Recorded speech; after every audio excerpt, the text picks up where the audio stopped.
The New England Patriots should have given up. Let's see here. I'm looking at the old. That the Patriots should have given up pick number 103 overall, which would be their fourth round selection, to go get Keenan Allen for 1 year. Keenan Allen traded from the LA Chargers to the Chicago Bears for a fourth round pick. The Bears are willing to pay Keenan Allen his, I think it's $18 million in salary this year. For a guy who is turning 32, there is some thought that, okay, is this his last peak year? So, Hart, what do you make of a fourth rounder being too rich in getting Keenan Allen, given the circumstances we just laid out? And the circumstances that I laid out yesterday, I always go back to my timeline question. Mm-hmm. Obviously, Keenan Allen would be your best receiver next year. He can probably go out and do what he did this year. Right? He can probably, now the quarterback will be a major question. But he's a guy he's on a good team. receiver. He can get you 90 catches for, say, 1,200 yards if he stays healthy. To what end? Right. You and I talked a lot yesterday about this team's going to pick in the top 10 next year. Mm-hmm. Maybe with Keenan Allen you don't. Maybe you end up with the 12th pick because he wins you a game here or there. And, what does that do? Where is the payoff there with his age, the 1 year deal? No, there's no saying you couldn't sign him to an extension once you get him here. You know, I'm sure he'd love to have his family not have any place to eat after games. Throw at $18 million, rent a place, put a tent up. So I don't. No, but it's funny because you very easily could have thrown 2 more years onto the deal, given him a sweetener. You could have made that work. I think it comes down to, do you want what would be your de facto number one receiver to be a 32-year-old guy who could fall off the cliff or higher injury rate? Is it worth it to have someone like that to screw up the plan of just sucking enough to be able to get to where you want to be in 2025? And also maybe screw up the plan of, so where do the Patriots pick? 1-0 whatever? It is in the fourth round? It is 103. Okay. So it is the third pick of the fourth round. So in a draft that's deep at receiver, you are trading away the chance that you could draft a receiver. And I'm not saying, the 104th, blah, blah, blah. But Puka Nacua was a great rookie receiver, went in the fifth round. We've talked a lot about it. Day 2 and day 3 picks at receiver can garner you a real receiver. It's not really, it is a scratch off, but it's not. It's a scratch off with good returns. Yeah, you got to go in with $20 and buy 4 of the $5 scratchies and hope you hit one of them in terms of wide receiver. But it is, and you're giving that up for a short-term, more expensive receiver. Yeah. So to me, the question would be, let's pretend you can sign Keenan Allen to a 2-year extension. So you end up with 3 years. Yep. Would you want Keenan Allen for a fourth-round pick and let's just say $60 million over 3 years, 20-ish a year? Or would you rather just bite the bullet and pay Calvin Ridley, who you chose not to? It was $50 million on a $90 million deal, but there's no pick involved. You can still pick another receiver at whatever. Which is more palatable?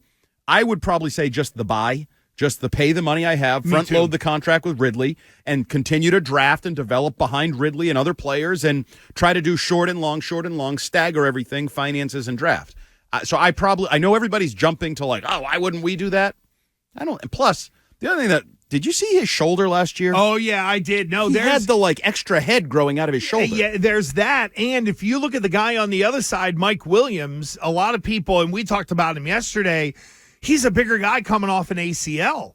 So it makes me wonder if Mike Williams is going to be, and I use this as a comp based on the old Patriots offense, right? There would always be that wide receiver to the left that would profile as the bigger guy, the Brandon LaFell, what you thought Devontae Parker would be. To me, that might be what Mike Williams can be at this point coming off an ACL. But again, it's kind of the same thing like Keenan Allen. Is it means to a real end? But he's also a little younger. He's 30. Can you do a, Red Sox-style deal where he might not be ready right away to be his best? You may be kind of buying 1 year of mediocrity, but I'll give you a multi-year deal so that by year 2, maybe you're back to being a legitimate receiver for me. Sure. And you make a little on the front end, you give up a little on the back end. We're both happy for a couple of years. Even it out. And Value. That went with the No, silo. it didn't, and we're not doing that again. That went with the silo, damn Nope. it. There's value in silos. We were told that things are going to be different. We're waiting for that time to begin. Well, maybe things are different because, somehow we're turning having $100 million in the number 3 pick into not fun. I thought this would be more fun than it is. Yeah, it clearly isn't. And it's interesting because there was the reporting of, hey, the Patriots have checked in with the Chargers on the guys that, could get cut. Then I read this morning from Chad Graff in The Athletic that the one player the Patriots didn't ask about when talking to the Chargers was Keenan Allen. So I don't know if it was that's just too rich for us overall. I kind of lean towards the way we have talked about it, which is older wide receiver, might only have him for a year. What if that we trade a 4th-round pick and say that guy comes here and we don't give him the contract right away, or he's like, I don't want to be here, or I don't want to play, whatever it would be, finding a reason to not re-sign, then you've essentially flipped a 4th-round pick for a guy for just 1 year, when if you look in the 4th round, that's another round where New England historically has had some hits and also taken some chances in that round. So using sort of the comparison, I said Puka Nacua, which is unfair. He's the greatest rookie receiver in the history of the NFL statistically. Right.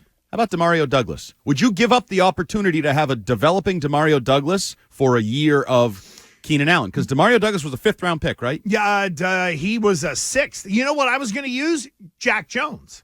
Like, for as much as he was a knucklehead, they drafted Jack Jones in the 4th round, and it was, that guy can play right away. We might have got a number 1 corner. Exactly right. Now, it turns out he's a knucklehead, made the mistake, got shipped out of here, all that kind of stuff. But to me, that is more of the what could you be giving up in the 4th round? And let's remember, with the way the draft is staggered now, 1st round on Thursday, 2nd and 3rd round on Friday, that pick that the Patriots have is high up there in the 4th round. Reset. So they're thinking maybe we can tumble down the board if we really want to. Let's get to this Minnesota trade. Yeah. No man on the Minnesota Vikings. So played that coming back. So the Minnesota Vikings today, stop it now. The Minnesota Vikings have today traded the number 23 pick in the draft. Excuse me. Sorry. Let me reset that. The Minnesota Vikings traded their 2nd-round pick in this year's draft to be able to move into the 1st round this year in getting pick number 23 from Houston. So Minnesota trades a 2nd-rounder and a middle-rounder this year to be able to move up to 23. So Houston's going to slide back. Houston also got Minnesota's 2025 2nd-round pick. The reason I went through all that is because Minnesota is now sans a 2nd-round pick this year and next year, but they have 2 number 1s. They have the 11th pick in the 1st round, and they now have the 23rd pick in the 1st round. And I know, Hart, people hate the trade draft value chart. However, in the NFL, there is a version of it that is still used, and on the whole, you look at trades, regardless of the math and either one you're looking at, they're all really close in terms of making the deal. So the points attached to the number 3 pick for New England is 2,200. If you added up the points attached to the 11th pick and the 23rd pick, you get to 2,010. So that means if you get either a middle round pick in 25 and a sweetener this year, kind of look at it as the Minnesota Vikings have the ability to move up to the number 3 pick and to be able to have a lot of capital, including 2 number 1s, to throw at the Patriots to maybe move up to number 3. And I think that's in play. I think the call has to at least be made. To be. Like, there has to be a conversation. Now, it could also be to 4. It could be to 5. It could be to 6. Like, I think it's clear the Vikings want a quarterback. They need a quarterback. They gave themselves the ammo to go up and get a quarterback. Whether that's specifically the Patriots, I don't know. Whether, 4 is a spot where I think we have all accepted that if quarterbacks go 1, 2, and 3, the Arizona Cardinals run up with Marvin Harrison Jr. Well, right.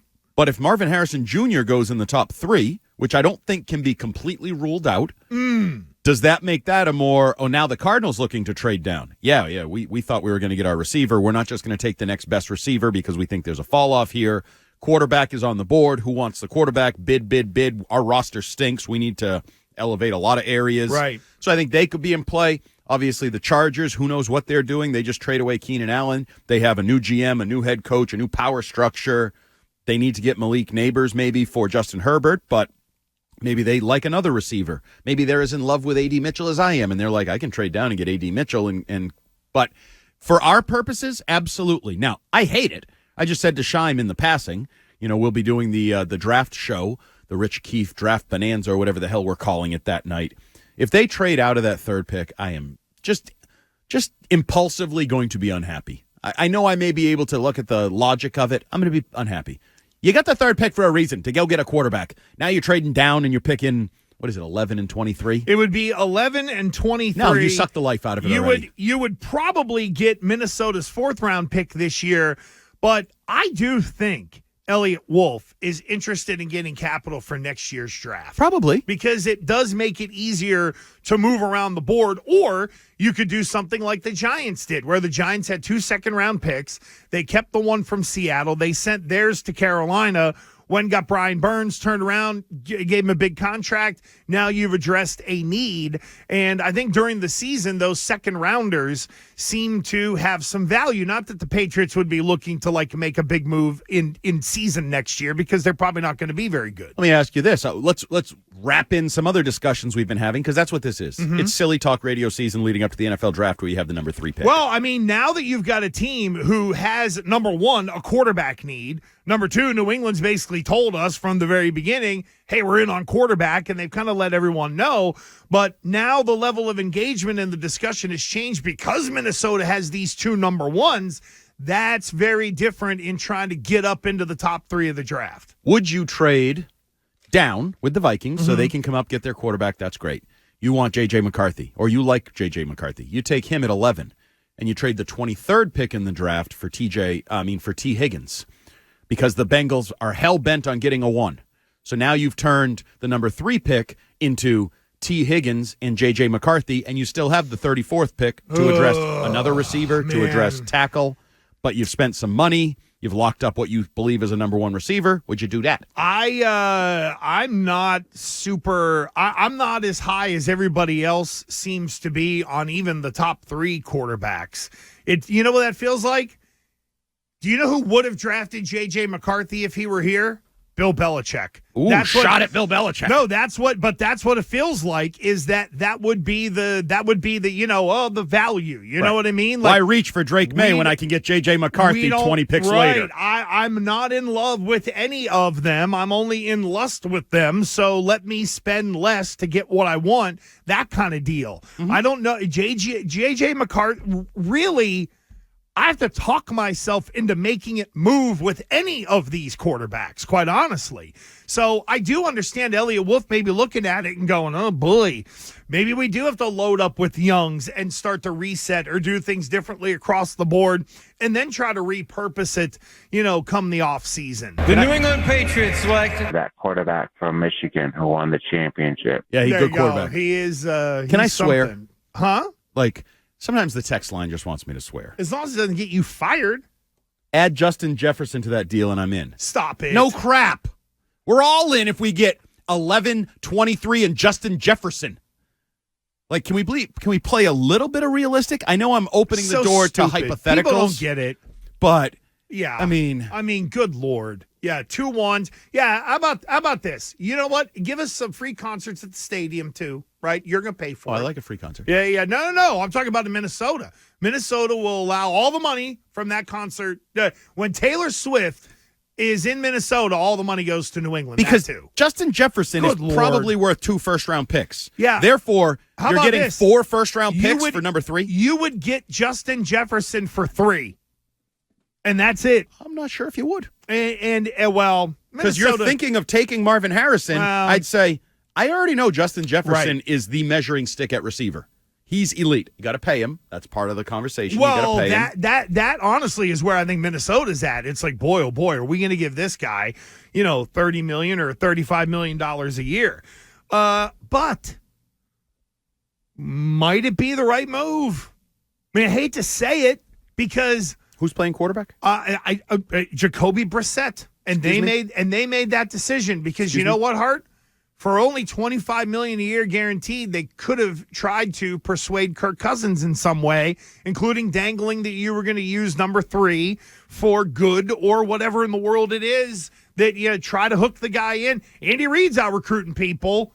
Apparently, it doesn't have much here, I guess, to close the gap or whatever. Boy, we're doing that. The great connector's coming. Hey, I feel it. The connector. Andy Reid blowing out text messages and stuff like that to keep to the blowing out theory of the first hour. Speaking of the first day sucking, or second day, whatever yesterday was, that little Patrick Mahomes emoji response to Hollywood signing with them. Hollywood, yeah. It's just like, it's annoying. Yeah. It's annoying that they are what you used to be. I was going to say, if Tom Brady were doing it for someone coming here, Fitzies you'd of the be world like a would be, puppy with 2 Peters. Just you would be too. No, I wouldn't. Yeah. I've always been objective and level-headed. You mean a D? That too. Some people see that. Yeah, some people call me that. So if you're New England, is it worth it to flip 3, the 3rd pick, for the 11th and the 23rd from Minnesota? How about no? And then I would say, Hart, you would likely be getting an extra 4th rounder this year and probably a 3rd rounder next year. And not a quarterback. Add that in there. No. Because I think there's a You chance could. if they go to 3 and the top 3 are gone, somebody else jumps you and you don't get JJ at 11. I don't even know if they like JJ. I'm just saying, as the next best quarterback. They could go Bo Nix at 34. There's a lot of different ways that they could do it. No, I'm with you. I got to start studying the quarterbacks in the 2026 NFL draft already. Because Minnesota. Some of them are in high school, right? Arch Manning, come on down. Arch Manning. I didn't want a backup quarterback. I want a real quarterback. Arch Manning is probably hoping Arch Manning comes here. What a deal that would be, you know? So, Minnesota did this for a reason. Like to trade out of the 2nd round to get into the 1st. They did this for, like, this wasn't we found a guy we really liked and we need to slide up and make this happen and give up a 2nd rounder. You're not giving up compensation next year, which could turn into giving up your 2025 2nd rounder and a 2025 3rd rounder as well to do all of this, to not move up to go get the guy. That's the thing. You stopped at the ATM to pick up cash before you went to the freaking swap meet. You plan on buying something, you're not sure what, but you needed the cash in hand to buy something. They have the cash in hand. They're looking for a quarterback. They didn't do this for the 23rd pick. They did this for what the 11th and the 23rd is worth, where they get to. Now, I mean, Nick said 5. Do you think it's a reflection on next year's class? Because they signed Sam Darnold, and now they're going to move up to get a guy this year. They were going to be bad next year. That's part of my... It's a reflection on next year's class. There's no quarterbacks coming down the pipe that anybody wants, that anybody has any interest in. That's a problem for teams that need quarterbacks. I guarantee you there will be a quarterback that will be taken in the top 5 next year. Book it now. Right. Again, just like Jaden Daniels. And he's not that good. So just like Jaden Daniels, people are doing the no pants dance. What about for him. Drake May? The guy was off the board. At least Drake May was on a lot of people's radars. That's what I mean. There's 2 this year, maybe 3. We know there's 2 that people have liked for 2+ years. Sure. Caleb Williams, 3 years. Drake May, 2 years. And now Jaden Daniels is the late arrival. But if the late arrival is the only one available, that's a bad quarterback class. And it's looking like next year is going to be a bad quarterback class. So then this year could take qualify. Drake May at number 3. Guess what? They're the same thing then. It's only a year removed, and you just happen to have the 3rd pick. All you're doing is talking yourself into it. I'm talking myself into a top 5 pick for 2 years. It was Caleb Williams was the guy. That was it. When you look at May and Daniels, they were on the radar. May more on the radar than Daniels. Absolutely. But those guys made a big rush to the top of the draft board. Oh, I'm not talking May. about Daniels and May. Well, May confirmed May has actually fallen. May confirmed it this year, but he didn't have a ton around him, whereas Daniels is the guy who's kind of come out of nowhere. Correct. I do think there will be more of those guys, but I think at some point we're going to have to realize they might have to go the veteran free agent route and keep stringing this out for a year or 2 or 3 with veterans just to try to get back to par. And I think Elliott Wolf might be leaning towards the Houston theory. What's the Houston theory? Which is build around it and hope you end up with the right guy falling into your lap. The Houston theory is pick number 2 overall and take the right quarterback. No, but I like that at 3. Let me ask you this. Hope the karma gods drop the right guy to you. So you mean to tell me the New England Patriots have been doing what Houston's been doing for 2 years and getting ready for that guy? No, but they're in the exact spot that Houston was in last year. No, they're not. They've been building for 2 years to have the guy. They hope that the quarterback falls to them that everybody thinks isn't as good, and he's actually the best one. Houston wanted Bryce Young. Of course. Everybody wanted Bryce Young. The football karma god said, you know what? We owe you one for a lot that's gone on with you. You're not getting Bryce Young because he's not that good. Right? You're getting C.J. Stroud. But I need the New England Patriots to get the right quarterback in the wrong spot. But you don't control that. What they controlled in Houston was the way they built it. And that, to me, I think the whole built it thing is overrated. They're at right now. They built it with C.J. Stroud. He fell in their lap. Well, cripes. They admit they would have screwed it up. Stop it. He did. Come on. He did. Now, if you want to say they won last year because of Will Anderson in the defense, then let's talk about it. You're ignoring. I believe they won because C.J. Stroud changed the franchise. But you're ignoring what they had around it. If we get a franchise changing, Tank Dell. Hold on, I'll do the reverse to you. Nico Collins. If you get the great quarterback, who are you throwing to? Who's running it? Nico Collins. Who's protecting him? I think Demario Douglas is capable of being the Tank Dell or Nico Collins. Like, he blows up out of nowhere, and you're like, wow, you know why he's good? That they built. They did have an offensive line. I thought they were going to address that in free agency, and they didn't. Oh, okay. Oh, so it is different then. So New England hasn't done it the same way. They let the quarterback fall in your lap and take him and hope. Cross your fingers and toes. Yeah, there you go. And guess what? In 4 years, we'll be doing the same thing with the new Gerard Mayo. That's possible. And Ham Hands Harry coming in to be the GM, who, by the way... If you play out of fear, don't draft a QB at all. Because you're a meow. Oh, yeah. How about this? Are scared to draft a QB. If you're Elliot Wolf, you'd like to, keep the job you finally got. Yeah, but if you're afraid to draft a QB. So you can't just go, the media told me don't be a meow and just draft the guy that fell here. If you like him at all, take him. If you think the guy's worthy at all. And I'm going to go with the league consensus. The league consensus is all 3 quarterbacks are top 10 prospects, regardless of position. That's how important the position is. You therefore get pushed up. Take the guy at 3 and hope you get C.J. Stroud. Hope that the other guys that picked ahead of you were wrong and you get lucky like Houston did. Because make no mistake, while they had other pieces in place, they got lucky because they would have taken Bryce Young. And who knows if Bryce Young wouldn't have performed better with better people around him than what you're talking about, which is what Carolina and New England are similar in that Carolina had nothing around the number 1 pick. Do you believe that? What do you mean? You don't believe C.J. Stroud is a better quarterback? It was just a better situation. I think absolutely. So they got the better quarterback. For year 1, there's no question. I think Bryce Young would have been fine and would have done well in Houston. Yes, because I don't. Because I think Bryce Young is soft. So you think I think C.J. Stroud's legit. So C.J. Stroud would have gone in and won 8 games with Carolina.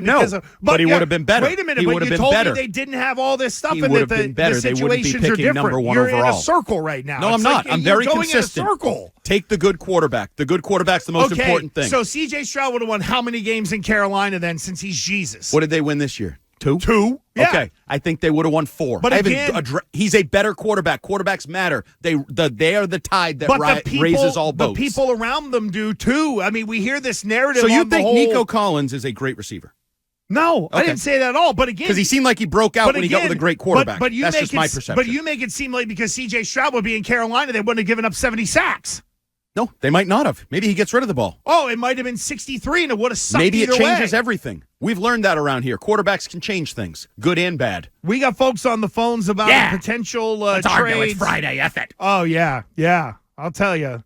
Because the Chargers, they're doing great with their guy. No, they're not. Getting their coach They're fired. on your last place schedule. Patriots fans, by the way, don't look at your last place schedule, which includes the Bengals and the Chargers. God help us. I thought we were supposed to get easy games for being a last place team. I thought it's rigged for New England hot. It is not. You got to play Joe Burrow. Good luck with that. We'll get to the phones now.